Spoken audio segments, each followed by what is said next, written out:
Terima kasih, saya baru pertama kali datang tempat ini. Mungkin Bapak Ibu heran, ini ada Bapak tua, gendut lagi, nggak pantas di depan gitu, gendut.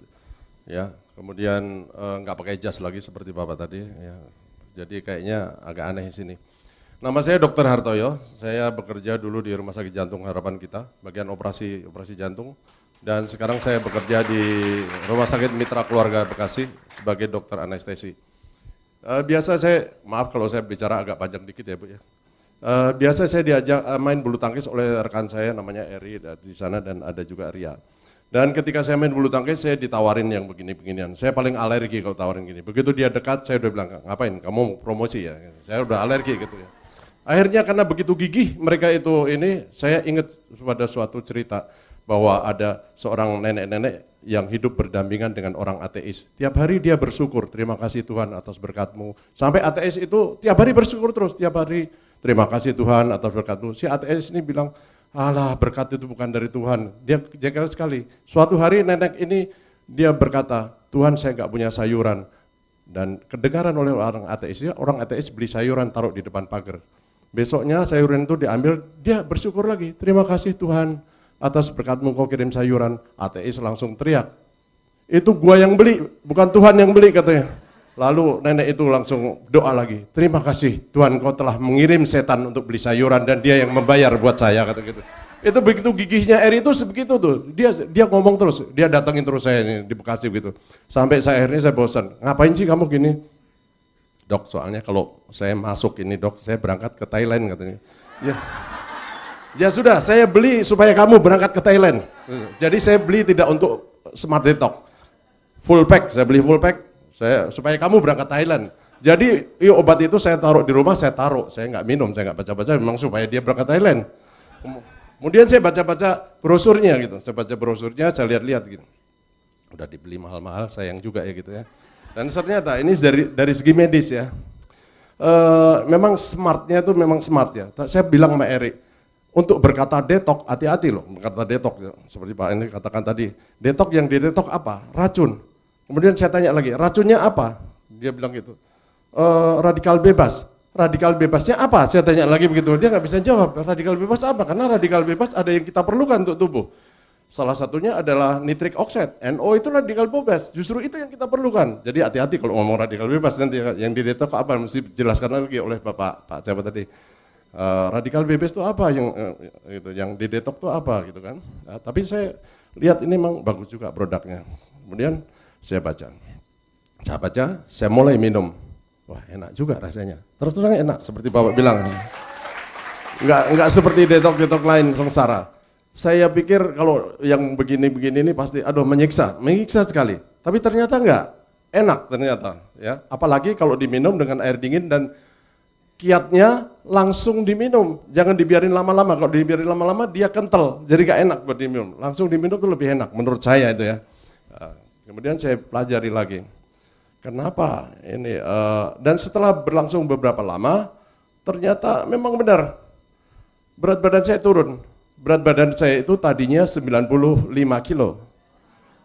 Welek tenan. Ini baju dibelikan oleh teman saya di Singapura. Belum pernah saya pakai, karena waktu pertama kali dibelikan, sesak, begini melendung. Jadi saya nggak pernah bisa pakai. Tapi setelah 20 hari dengan Smart Detox ini, saya turun 5 kilo. Padahal ya, saya tidak mau tersiksa.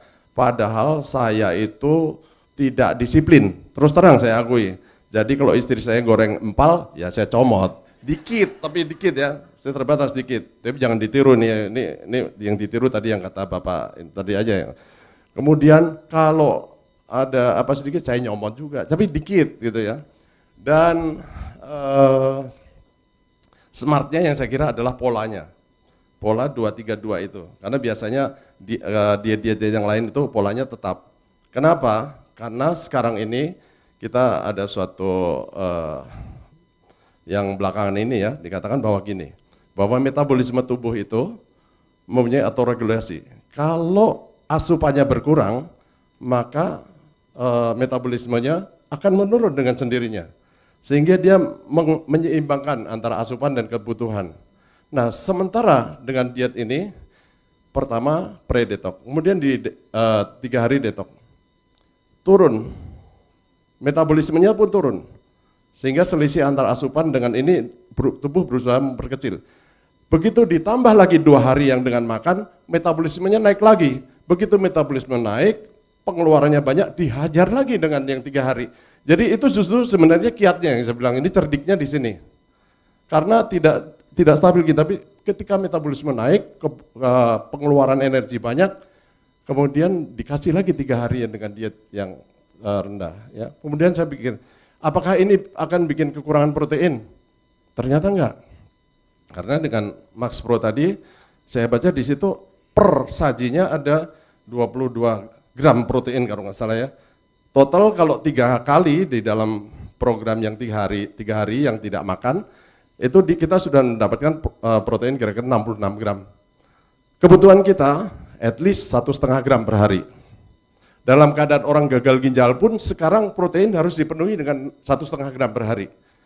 Zaman dulu orang kalau gagal ginjal dietnya rendah protein karena yang dikeluarkan oleh ginjal sedikit. Sekarang harus 1,5 gram, tapi harus dengan dialisis. Ya.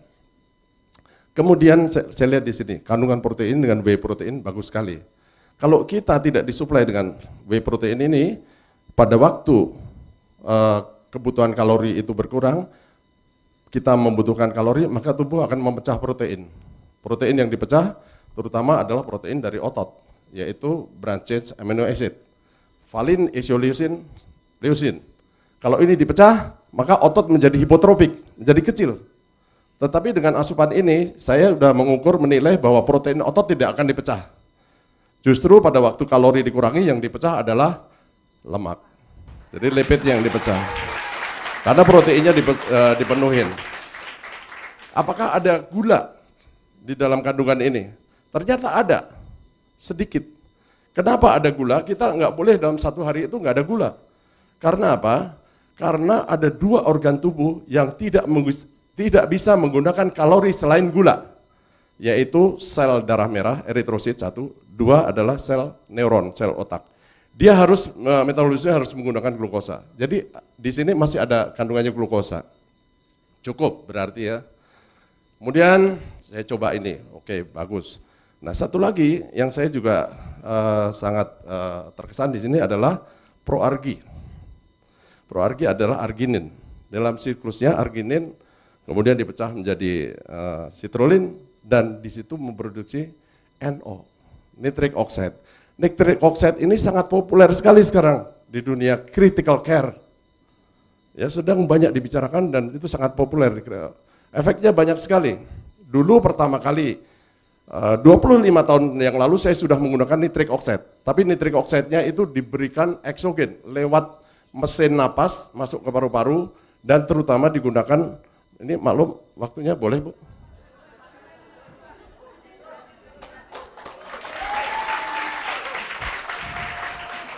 Dan waktu diberikan dengan alat ventilator atau mesin napas, digunakan pada bayi yang aspirasi mekonium, yang tersedak kotoran bayi yang keluar ke dalam ketuban yang hijau itu biasanya paru-paru tidak bisa berfungsi. Digunakan nitric oxide. Kemudian digunakan untuk yang namanya PPHN, persistent pulmonal hypertension, yang tidak bisa diobati dengan mesin napas yang biasa. Karena terjadi hipertensi paru. Obatnya adalah nitric oxide. Tetapi pengobatan dengan cara ini harus dimonitor dan dipantau kadar nitric oxide di dalam tubuh itu secara ketat.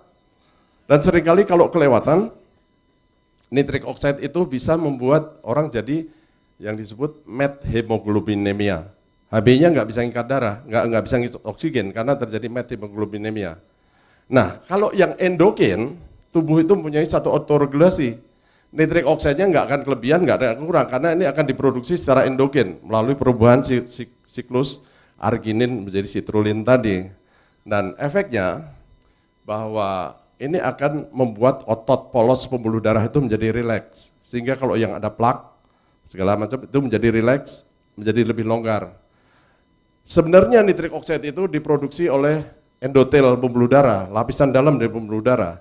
Nah ketika orang itu mengalami sklerosis, ada plak di dalam pembuluh darah, maka produksi ini sangat terganggu.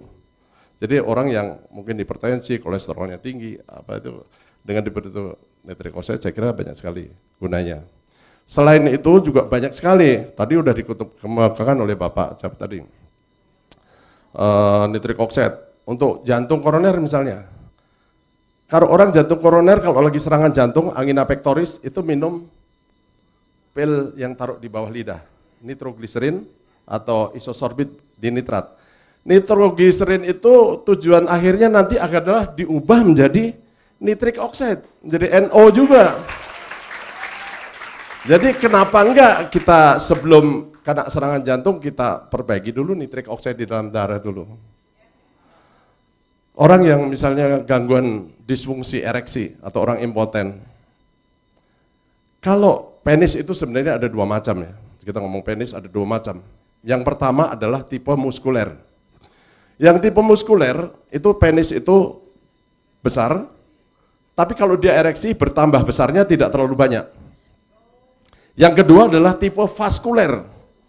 Kalau mati kecil, tapi kalau lagi hidup dia besar. Tegang seperti tomat matang. Nah, yang tipe vaskuler ini, kenapa dia menjadi tegang? Karena corpus cavernosum di dalam pembuluh darah di dalam penis itu terisi. Nah, kalau pembuluh darahnya melebar atau vasodilatasi oleh karena nitric oxide, maka terisinya lebih mudah dan baik. Makanya dia bisa memperbaiki disfungsi ereksi.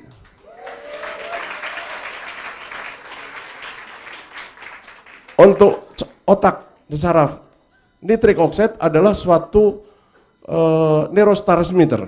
Dia adalah suatu pembawa sinyal pesan antara sel saraf yang satu dengan sel saraf yang lain, sehingga memudahkan hantaran saraf itu menjadi lebih baik. Masih banyak lagi saya kira fungsi-fungsi nitrogen dalam metabolisme tubuh kita. Yang penting dalam tubuh kita itu ada suatu pengaturan keseimbangan, selalu balance gitu ya. Dan saya cuma pesankan saja kepada adik-adik yang sebagai seller atau sebagai ini, mungkin ini sedikit berguna dan hati-hati tadi dalam berbicara mengenai detox terutama ya, karena kalau yang dihadapi itu nanti masyarakat awam itu detox itu. Tapi kalau nanti berhadapan dengan orang yang tahu detox itu apa, karena sebenarnya racun itu udah didetok oleh hati. Kalau hatinya bagus ya, kalau hatinya kurang bagus ya nggak bisa mendetok. Kalau hatinya bagus didetok oleh hati melalui peristiwa konjugasi, deaminasi, kemudian setelah itu dikeluarkan melalui ginjal, kan selalu begitu.